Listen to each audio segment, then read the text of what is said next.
بسم اللہ الرحمن الرحیم وَلَقَدْ يَسَّرْنَا الْقُرْآنَ لِلذِّكْرِ فَهَلْ مِن مُّدَّكِرٍ وقال الله عز وجل تعاونوا على البر والتقوى ولا تعاونوا على الإثم والعدوان صدق اللہ مولانا العظیم۔ آج ایک ضروری بات کی طرف عرض کرنا چاہوں گا۔ کچھ حضرات کا ذہن یہ ہے کہ ہم بہت بڑے شاعر کی تقویٰ پرہیزگاری کوئی ایسی ہوتی ہے کہ لوگوں کے دلوں میں وشواس ڈالا جائے کہ دینی مدارس کو زکوٰۃ دینا مناسب نہیں ہے، یہ ایسا ہے، یہ ویسا ہے، یہ ویسا ہے۔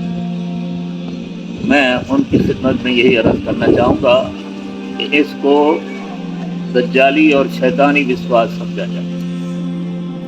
قرآن اور حدیث کے تمام اساتذہ کے لیے، طلباء کے لیے، خلفائے راشدین کے دور میں یہی زکوٰۃ، صدقات، خمس، ساری چیزیں جمع ہوتی تھیں بیت المال میں، اور مدرسین کو انہی سے تنخواہیں دی جاتی تھیں۔ یہ اصل میں نظام حکومت کا تعلق ہے، کیونکہ اب نظام اسلام یہاں نہیں ہے تو قرآن اور حدیث کی تعلیم کو چھوڑا نہیں جا سکتا۔ ہمارے اسلاف نے قرآن اور حدیث کے تعلیم کے ماشاءاللہ اتنے معیاری ادارے قائم کیے ہیں کہ بڑی مشکل دور کے اندر بھی سوکھی روٹی کھا کر، بلکہ درخت کے پتے چبا چبا کر بھی انہوں نے قرآن مجید اور حدیث رسول اللہ کی تعلیم دی ہے، اور آج بھی یہ سب کچھ مخیر مسلمانوں کی زکوٰۃ سے، صدقات سے یہ ادارے چل رہے ہیں۔ علماء اور محترمین حضرات ہمارے خاص کر بہت متقی لوگ ہیں، نیک لوگ ہیں، بڑی احتیاط سے ہر ایک کی زکوٰۃ کو خرچ فرماتے ہیں۔ تو اس وشواس کو دل میں مت لائیے۔ قرآن اور حدیث کی تعلیم کو قائم رکھنے کے لیے زکوٰۃ جائز ہے۔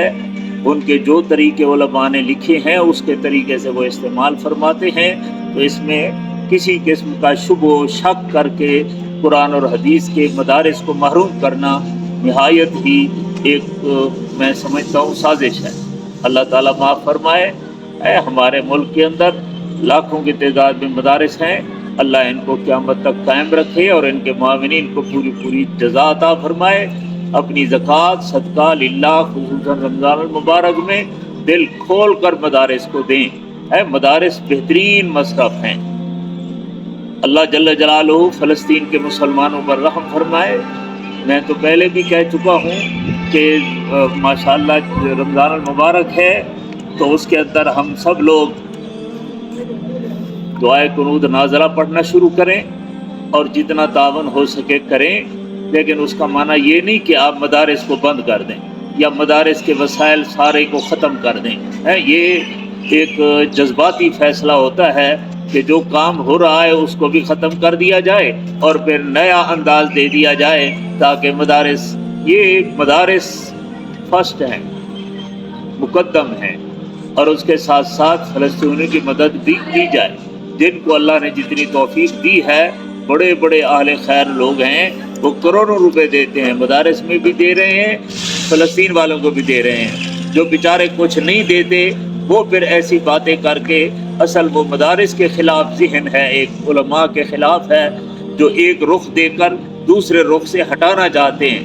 آج کل یہ اطلاع مل رہی ہے کہ کافی مدارس کے محترمین حضرات، مبلغین حضرات پہنچ رہے ہیں، تو آگے ساتھی یہی کہتے ہیں کہ فلاں بزرگ آ گئے تو ہم نے سارا فلسطین میں دے دیا ہے۔ سارا تو نہیں دیا، بیٹھے ہوئے دکانیں تمہاری بھری ہوئی ہیں، اگر زکوٰۃ ادھر دے دیا ہے تو یہاں آپ علماء کرام کو اور مدارس کا جو تعاون کرتے تھے وہ بالکل کرتے رہیں، اس کے تھوڑی سی بھی کمی نہ آنے دے۔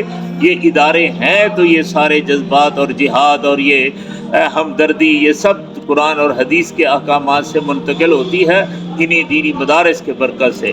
تو دینی مدارس کی خدمت کرنا بغیر کسی لوگوں کے، بھلا وہ کتنا بلا آسمان سے اڑتا کیوں نہ آئے، جو قرآن اور حدیث کی تعلیم اور مدرسے میں کوئی نقص ڈالتا ہے، یہ خلل ڈالتا ہے، تو اس کو سمجھو کہ وہ بیچارہ دماغی کمزور ہے، وہ اپنا علاج کرائے۔ اللہ تعالیٰ کرم فرمائے۔ مدارس ہماری متاع ہیں۔ یہ مدارس ایسے ہیں جیسے بڑے بڑے چشمے ہوتے ہیں، یا بڑے ہیڈ ورکرز ہوتے ہیں، یا بجلی گھر ہوتے ہیں روشنی کے لیے، اس سے بھی زیادہ ضروری ہیں۔ تو یہ کسی کے وشواس میں آنے کی ضرورت نہیں ہے. جس طرح آپ دینی مداروں کا اجازت کر رہے تھے ماشاءاللہ خوب محنت کے ساتھ اللہ قبول فرمائے. کسی کی طرف کان مت دھریں، سارے دین کے کاموں میں آگے آگے بڑھیں، فلسطینی کی مدد بھی بڑھ چڑھ کر کریں، لیکن مدارس کا نقصان نہ پہنچائیں. السلام.